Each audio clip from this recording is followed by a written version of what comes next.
ओम शांति। तो आज हम अम्मा की मुरली सुन रहे हैं, कर्मों की गति, मुरली नंबर 12, पेज नंबर 221, 221। सबसे पहले गीत बजता है, छोड़ भी दे आकाश सिंहासन, इस धरती पर आ जा रे। मम्मा ने कहा, ये गीतों में किसको याद करते हैं, किसको पुकारते हैं कि आ करके ज्योत जगा, तो परमात्मा को ही पुकारते हैं ना। तो इससे सिद्ध होता है कि हमारा अंधकार मिटाने वाला एक ही है, इसलिए उनको याद करते हैं कि अंधकार मिटा करके। और सर्वशास्त्र शिरोमणि गीता में भी भगवान के वर्शंस हैं, भगवान के महावाक्य हैं। यदा यदा ही धर्मस्य ग्लानिर्भवति भारत, कि भारत की जब जब अधर्म की ग्लानि होती है तब तब मैं आकर के अधर्म नाश और धर्म की स्थापना और अंधकार नाश और रोशनी लेकर के आता हूँ, जिससे मनुष्य सदा सुखी बने। तो ये भगवान ने भी दावा रखा है कि मैं आकर के करता हूँ, और मनुष्य भी तो उसको ही पुकारते हैं कि तू आकर के अभी तेरा काम कर। अभी मनुष्य सब कुछ करके थक गए हैं। मनुष्य के प्रयत्न करते करते उसकी जो रिजल्ट निकली है वो तो आज हम सारी दुनिया में देख ही रहे हैं। आज सुबह की भी हमने अव्यक्तवाणी सुनी, तो उस अव्यक्तवाणी में हमने क्या सुना कि साइंस की अथॉरिटी ने अपना काम करके देख लिया, राज्य सत्ता ने अपना काम करके देख लिया, धर्म सत्ता ने अपना काम करके देख लिया, सभी अथॉरिटी ने अपना काम करके देख लिया। अभी तुम एक अनुभूति कराओ, कौन सी? परमात्म अथॉरिटी के अनुभवों की अनुभूति कराओ। मम्मा ने कहा कि मनुष्य तो सुखी होने के लिए प्रयत्न कर करके थक गए हैं, और रिजल्ट हम सभी आज दुनिया में देख रहे हैं। मम्मा कहते हैं, मनुष्यों के प्रयत्न ने जो संसार बनाया है, कोशिश करते आए हैं, और कोशिश की जो रिजल्ट है वो तो अपने अनुभव में है, सामने है, कुछ छुपी हुई थोड़ी ही है, सामने ही है कि मनुष्य ने संसार को बदलने की कोशिश तो रखी। देखो संसार में कितने प्रयत्न हैं, चाहे संसारी पदार्थों के भी अनेक प्रयत्न हैं। आज देखो साइंस, ये संसारी पदार्थों की इन्वेंशन है ना, तो देखो उसमें भी दुनिया कितनी ऊंची जा रही है, और कितना सूर्य चांद तक पहुंचने की कोशिश करते हैं कि मनुष्य की लाइफ को कहाँ कुछ सुख तो मिल जाए। पीछे उधर जाकर के प्लॉट लेकर के बैठे हैं, चाहे इधर उनका कुछ मिले, बेचारे कोशिश करते हैं कि क्या है। परंतु मम्मा ने कहा, इन सभी संसारिक पदार्थों में इतनी आगे जो बुद्धि जाती भी है, और ईश्वरीय मार्ग के भी अनेक मार्ग हैं, और कई सब कोशिशें वेद शास्त्र ग्रंथ पुराण गुरु महात्मा पंडित आचार्य आदि आदि मंडलेश्वर आदि, देखो कितने कितने सब हैं। तो ये सब उपस्थित है ना, लेकिन इतने सब होते और संसार की इतनी स्पीड, पदार्थों की बातें आगे जा रही हैं, लेकिन हमारी लाइफ तो देखो, लाइफ को अगर ऐसे कहेंगे हम तो नीचे गिरते जा रहे हैं। महात्माएं आचार्य महामंडलेश्वर वेद शास्त्र ग्रंथ गुरु पुराण उपनिषद सब ज्यादा से ज्यादा बढ़ रहे हैं। दूसरी तरफ साइंस के पदार्थ हमारे चारों ओर जो है। मम्मा ने कहा, ये जो स्पीड हम देख रहे हैं, इससे हमारी लाइफ में क्या आ रहा है? लाइफ में तो मम्मा ने कहा नीचे की तरफ ही जा रहे हैं ना, गिरावट में ही जा रहे हैं। तो ये मालूम करता है कि हमारे लाइफ की जो चीज है, संपूर्ण सुख शांति, वो कोई और देने वाला है।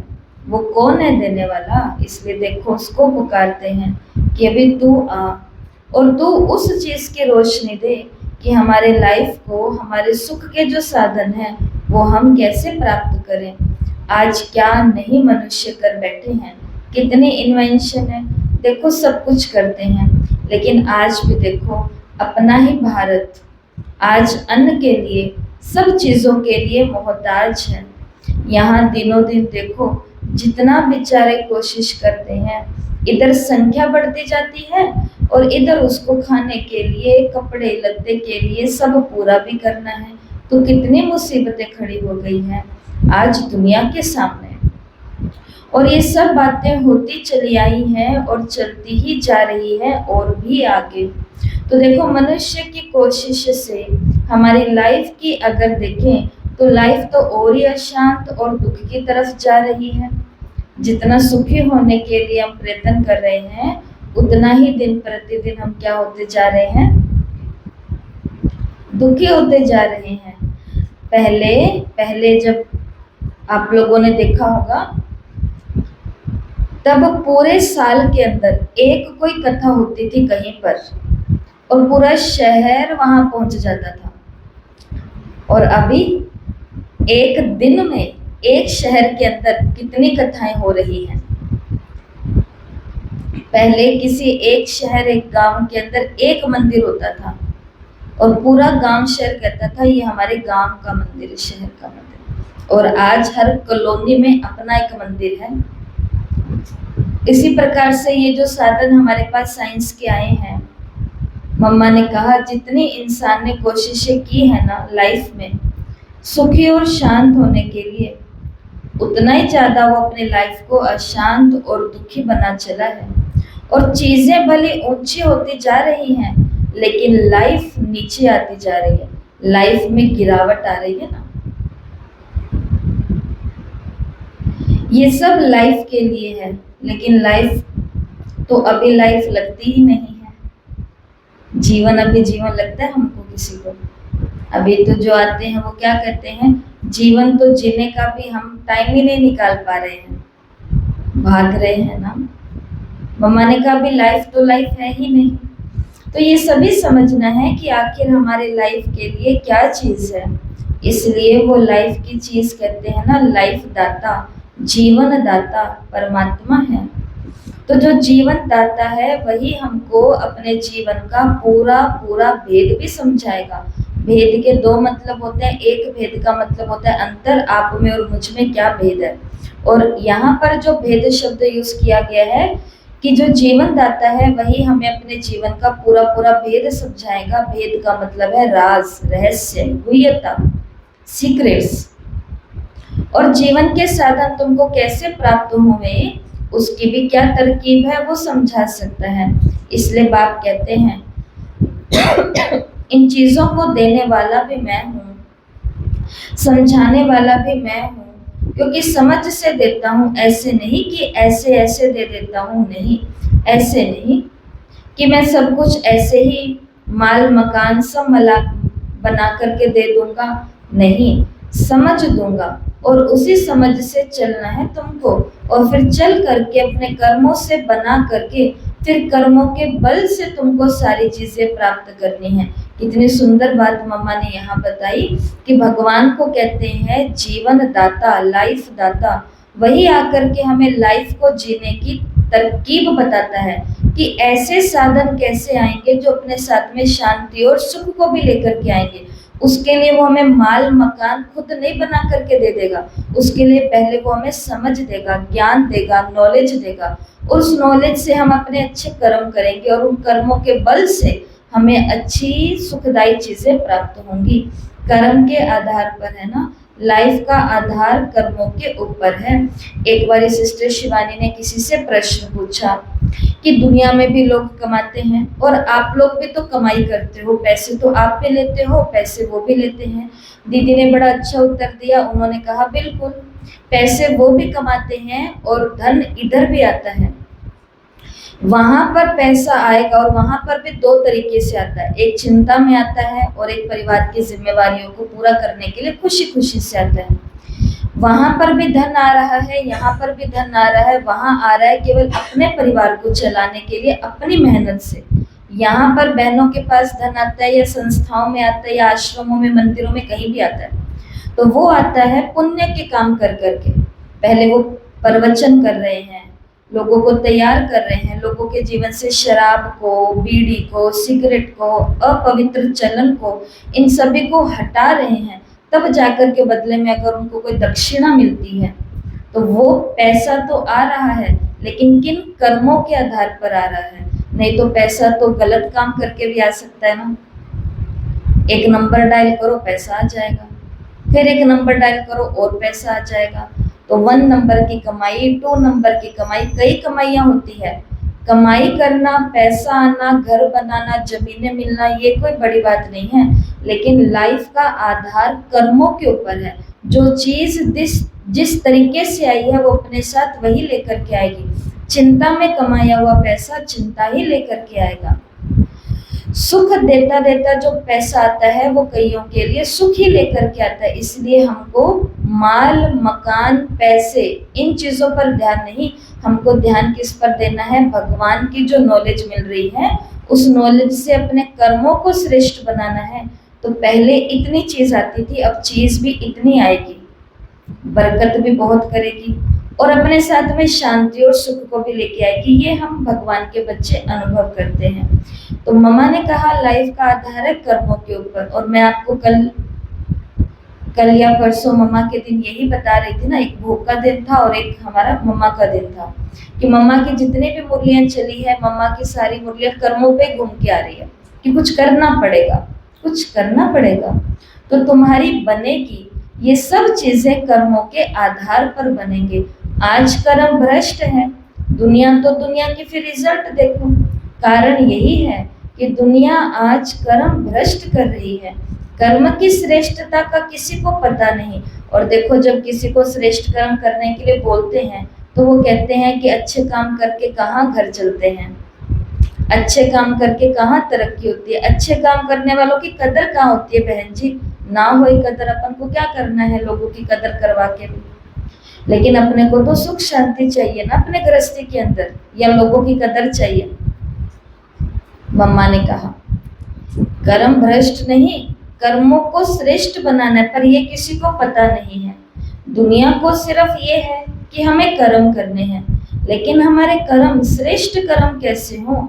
तो आज हमारा आचरण, आज हमारा कर्म, आज हमारा जीवन के भ्रष्ट होने का कारण और उसका नतीजा भी हमारे सामने है।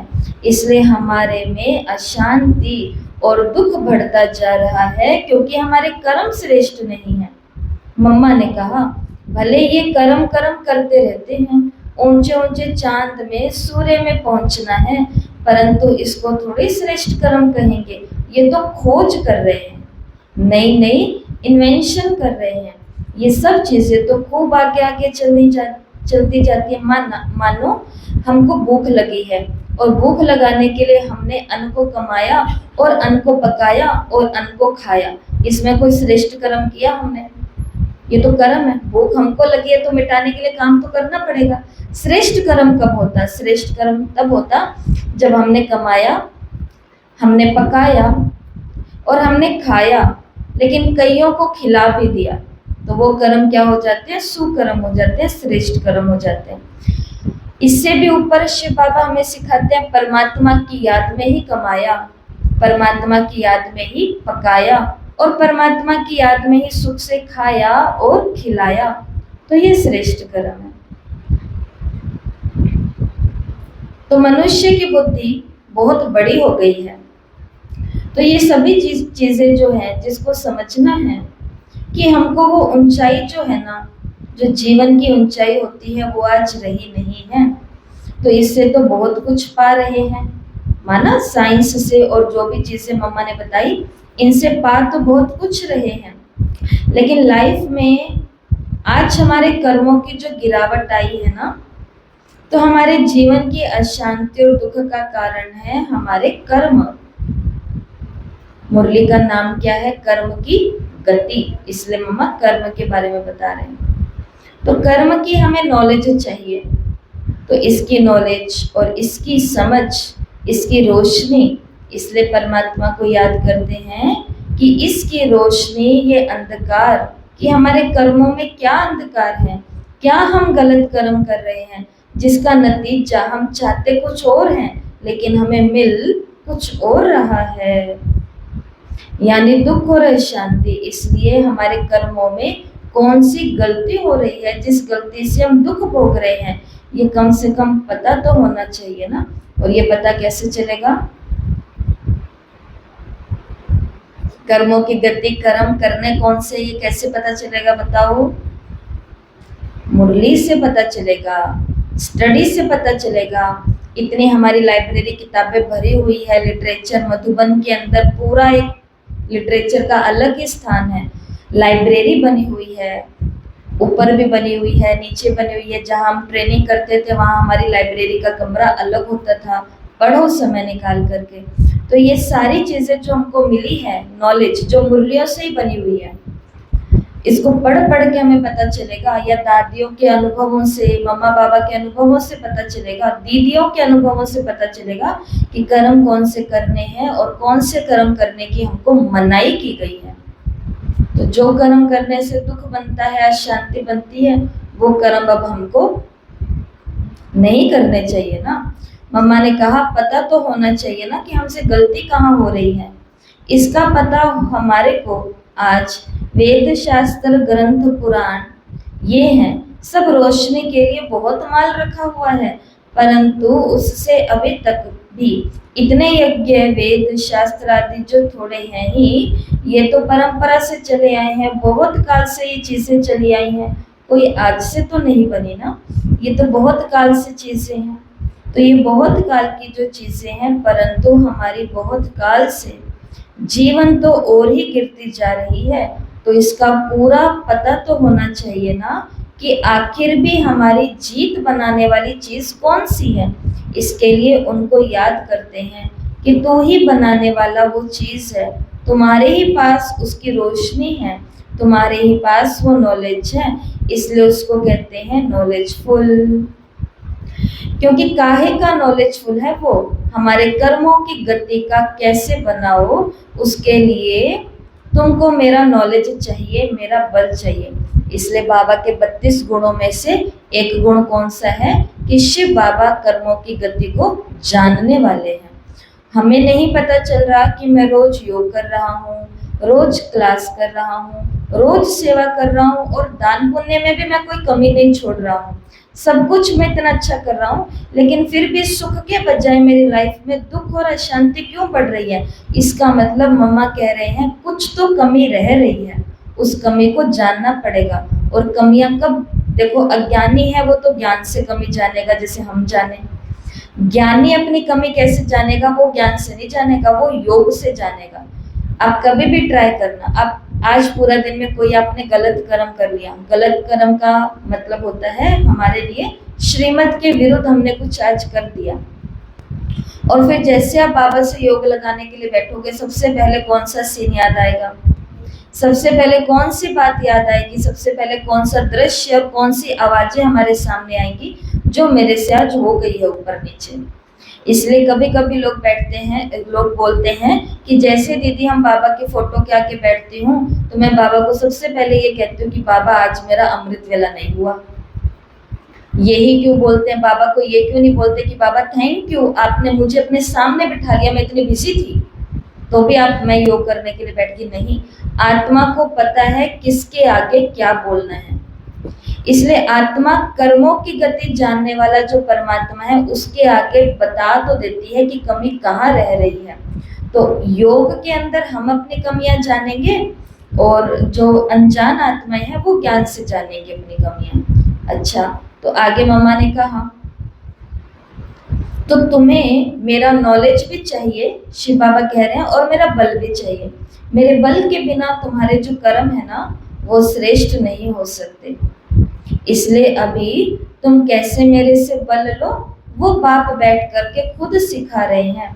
ये कॉलेज उसकी है जिसमें आप आए हो, परंतु बेचारे बहुत नए हैं ना, वो जानते नहीं कि हम कहाँ आए हैं। वो समझते हैं कि जैसे कि ये कोई आश्रम है, कई सारी संस्थाएं हैं, वो संस्थाएं वो आश्रम तो बहुत काल से चली आती है। ये संस्था अभी डैश ने खोली है। किसने? परमात्मा ने खोली है। ये संस्था किसने खोली है? परमात्मा ने खोली है। इसको संस्था नाम कहें तो अच्छा है, क्योंकि संस्था रहने से समझते हैं कि जैसे दूसरे भी संस्था हैं, ऐसे ये भी कोई दूसरी ब्रह्मा कुमारी नाम की संस्था खुली है। मम्मा ने कहा, परंतु नहीं, ये उनकी परमपिता परमात्मा ने ये कॉलेज खोला है। इनके बहुत स्थान पर शिक्षा के केंद्र बने हुए हैं। माना संस्था जो खुली है, इसके बहुत सारी ब्रांचेस हैं, बहुत सारे सेंटर्स हैं, बहुत सारे केंद्र हैं, जहाँ बैठ करके ये नॉलेज परमात्मा की दी जा रही है। वो बैठ करके भी रोशनी दे रहा है। वो कहा है ना, यदा यदा, जब जब अधर्म होता है तब मैं आता हूँ, तो अभी वो आए हैं। वो आ करके ये अभी रोशनी हम सब बच्चों को, हम उनकी संतान है ना, तो संतान को दे रहे हैं कि तुम दुखी हो गए हो, इसलिए बाप को ही तो तरस पड़ेगा ना। तो कहते हैं जब दुखी ऐसे होते हो तब मैं आता हूँ। ऐसे दुखी होते हो का मतलब जब चारों तरफ प्रयत्न करके देख लिया सुखी होने के लिए, फिर भी दुखी के और ज्यादा दुखी होते जा रहे हैं, ऐसे दुखी जब हो जाते हो तब तरस पड़ता है बाप को। तो भी कहते हैं कि जब दुखी ऐसे होते हो तो मैं आता हूँ, तो अभी आए हैं। और आकर के ये उसने कॉलेज खोला है। कॉलेज कहो, विद्यालय कहो, यूनिवर्सिटी कहो, स्कूल कहो, जो कुछ भी कहो। मम्मा ने कहा हॉस्पिटल कहो, इसको जो कुछ भी कहो, ये हॉस्पिटल भी है निरोगी बनाने का, सदा के लिए एवर हेल्दी। वो हॉस्पिटल नहीं, रोगी का इलाज कर देंगे, लेकिन रोग तो रह ही जाते हैं ना। एक रोग जाएगा दूसरा आ जाता है। और आजकल लोग बहुत सारे डरते भी हैं। वो किस कारण डरते हैं कि हम बीमारी को छेड़ते हैं तो बीमारी और बढ़ जाती है।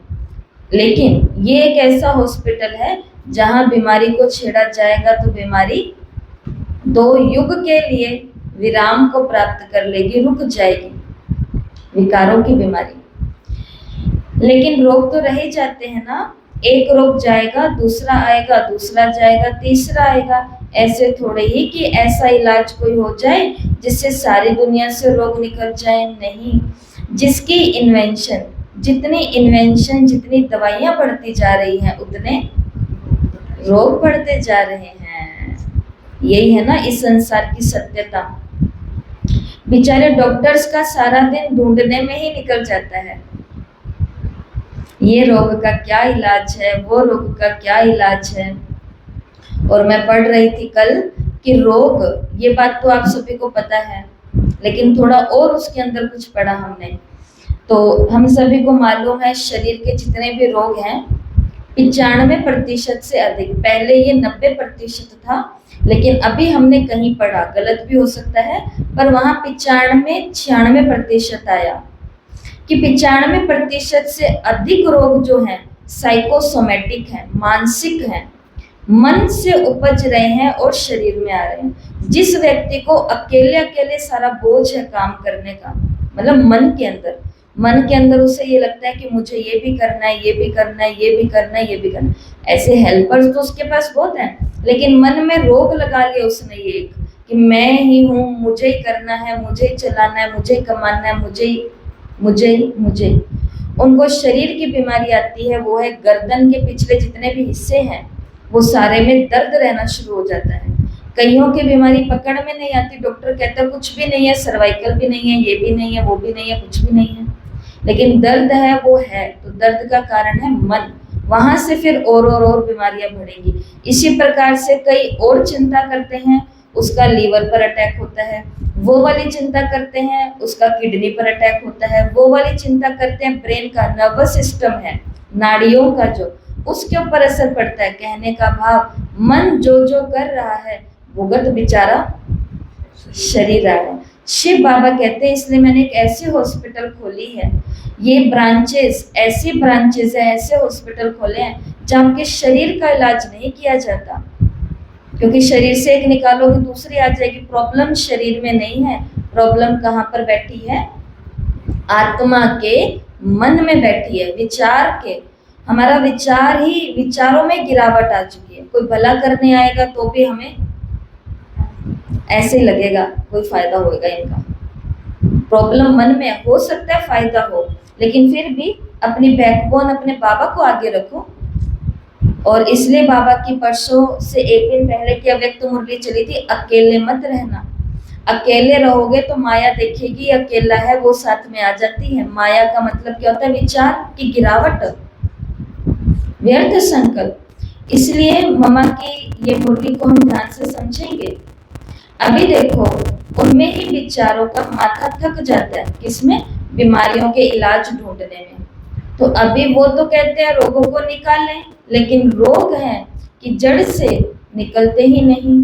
तो हमारी दुनिया ही तो रोगों की दुनिया हो गई है ना। ना डॉक्टर हो, अब ऐसी दुनिया में जाना है जहाँ रोगी कोई ना हो, वहां ना डॉक्टर हो, ना रोग हो, ना हॉस्पिटल हो, ना चोरी हो, ना चकारी हो, ना वहां कोई कोर्ट हो, ना जज हो, ना वकील हो। काहे के लिए ये होने चाहिए? आप सभी को पता है ना, हमारे देश की राष्ट्रपति माननीय द्रौपदी मुर्मू जी, तो वो वकील, और वकील माना साधारण वकील नहीं, हमारे इंडिया के बड़े बड़े 50 जज और वकील उनके सामने खोल में बैठे हुए हैं।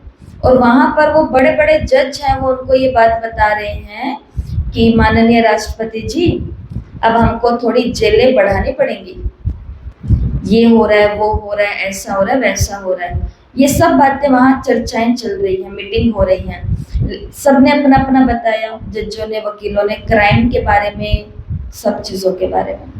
जब माननीय राष्ट्रपति जी की बारी आई माइक पर, तो उन्होंने पोडियम पर आकर के, माइक पर आकर के बोला कि मुझे बहुत बुरा लगा ये सुन करके कि आप लोग बोल रहे हो कि जेलें बढ़नी चाहिए। जेलें क्यों बढ़नी चाहिए? जेलें कम होनी चाहिए और जेलें खत्म ही हो जानी चाहिए। तो इंसान के दिमाग में क्या है? हॉस्पिटल और बनाने पड़ेंगे, जेलें और बनानी पड़ेंगी, कोर्ट और बनाने पड़ेंगे, डॉक्टर्स और बनने पड़ेंगे, जज और बनने पड़ेंगे, वकील और बनने पड़ेंगे। लेकिन जो आध्यात्मिक व्यक्ति होता है वो कहते हैं क्यों बनाने हैं ये? वृद्धाश्रम ज्यादा होने चाहिए क्या? होने ही क्यों चाहिए? उस देश के अंदर, जिस देश में कहते हैं कि भगवान सेकंड नंबर में है, पहले नंबर में तो माता पिता होते हैं, उस देश के अंदर क्यों होने चाहिए वृद्धाश्रम? या ये जो भी चीजें मम्मा ने यहाँ बताई, तो अभी बाबा हमारे लिए ऐसी दुनिया बनाएगा जहाँ ये कुछ भी नहीं होंगे। काहे के लिए होने चाहिए? चोरी ही ना होनी चाहिए। तो ये चीजें कोई जरूरी तो नहीं है ना कि हमारे पास पैसा ज्यादा हो गया चोर होने चाहिए। मम्मा ने कहा जरूरी तो नहीं है ना कि ये होने ही चाहिए। इसलिए बाप कहते हैं मैं तुम्हारे लिए ऐसी दुनिया रचता हूँ जिसमें काल भी कभी तुम्हें खा नहीं सकेगा, अकाले मृत्यु नहीं आएगी। कितनी सुंदर बात मम्मा ने बताई 2 दिन पहले मुरली के अंदर। वहां कोई औरत विडो नहीं होगी, विधवा नहीं होगी। ये भी सत्युग की एक हमको नई बात पता चली, सत्युग त्रेता की, कि पति से पहले, पति किसी का भी पहले वहां नहीं जाएगा। तुम्हारे लिए ऐसी दुनिया रच रहा हूं जहां काल नहीं खाएगा। अभी तो देखो काल आ जाता है, अकाले मृत्यु होती है। तुम्हारे पास काल भी ना आवे, वो भी तुम्हारे दुनिया में आ नहीं सकता, क्योंकि तुम्हारा शरीर तुम्हारे कंट्रोल में होगा। यानी जब टाइम होगा बाल, युवा, वृद्ध, तुम्हारे पास बल होगा। जैसे उस दिन मैंने आपको बताया था 25 साल तक बाल आश्रम होता है, तो वो ब्रह्मचर्य की ताकत होगी। फिर उसके बाद के अंदर में युवा बनेंगे तो फिर वो अपनी ताकत होगी। फिर किशोर बनेंगे, युवा बनेंगे, वृद्ध बनेंगे। हर समय आत्मा के अंदर पावर होगी और आत्मा का शरीर आत्मा के कंट्रोल में होगा, इसलिए वहां पर काल नहीं आएगा। मम्मा ने कहा लेकिन आज कहाँ है वो बल? मरो तो मरो, रोगी बनो तो बनो, मनुष्य कुछ कर सकता है क्या? बेबस है ना। तो बाप कहते हैं देखो तुम्हारी लाइफ, परंतु तुम्हारी लाइफ तुम्हारे कंट्रोल में ही नहीं है। जीवन मेरा है, परंतु रिमोट किसके हाथ में है? दूसरे के हाथ में है। लाइफ तुम्हारी, लेकिन तुम्हारे में तुम बेबस हो।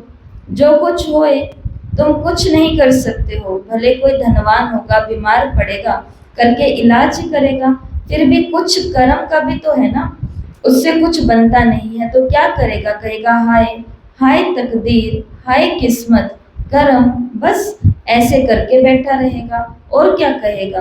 परंतु नहीं, हमारी लाइफ के कर्म की जो पावर थी, जिसको स्पिरिचुअल पावर कहा जाता था, जिसके नाम से भारत का प्राचीन नाम पड़ा, प्राचीन योग, प्राचीन ज्ञान से भारत का नाम मशहूर हुआ, तो वो इसी बातों पर हुआ क्योंकि परमात्मा ने आकर के जो ज्ञान और योग दिया था उससे भारत स्वर्ग बना था। इसलिए बीमार तो हमारी दादियां भी पड़ी थी, मम्मा बाबा भी पड़े थे, सब पड़े थे, लेकिन हाय बीमारी, हाय किस्मत, हाय तकदीर किसी ने भी नहीं किया। बल्कि दादियों के बारे में तो बताते हैं कि पेशेंट डॉक्टर जाता था तो जो साथ में लेकर के आए हैं डॉक्टर उनको पूछता था कि पेशेंट कहाँ है, पेशेंट से पूछता था कि पेशेंट कहाँ है, वो कहते थे मैं ही हूँ। दादी ब्रह्मा बाबा की बहू थी ब्रिजिंद्रा दादी, आप सभी को मालूम है। तो जब उनके पुत्र ने शरीर त्यागा था हॉस्पिटल के अंदर, उसको थोड़ा बीमार हो गया था, तो नर्स आई, नर्स ने देखा कि ये माँ है, लेकिन उनको कोई फर्क नहीं पड़ रहा था, योग की शक्ति। अच्छा, उसके बाद में नर्स ने, डॉक्टर ने बाहर गए, बाहर जाकर के उन्होंने क्या पूछा बाकी लोगों से कि ये सौतेली माँ है कि सगी माँ है। सबने कहा सगी माँ है, सौतेली माँ नहीं है। तो दुख के पहाड़ टूटे थे सभी के ऊपर, बीमारियों के पहाड़ टूटे थे, सब कुछ हुआ, लेकिन कौन सी पावर थी? मम्मा ने कहा स्पिरिचुअल पावर, ज्ञान और योग की पावर। अब हम इन पावर को कहाँ एक्सपेरिमेंट करेंगे? बड़ी बीमारी का इंतजार नहीं करना हमें कि हमें भी बड़ी बीमारी लगेगी कोई, तब हम भी ऐसे मजबूत बन करके रहेंगे। क्या सिखाया शिव बाबा ने हमको? रोजमर्रा की छोटी छोटी बातों पर जो विजय प्राप्त करता है, बड़ी विजय का हार उसी के गले में पड़ता है। अभी तो पूरे दिन में छोटी छोटी बातें आती है, उसमें हमारी स्पिरिचुअल पावर काम आती है कि ढेर हो जाते हैं हम उनके आगे, बातों के आगे।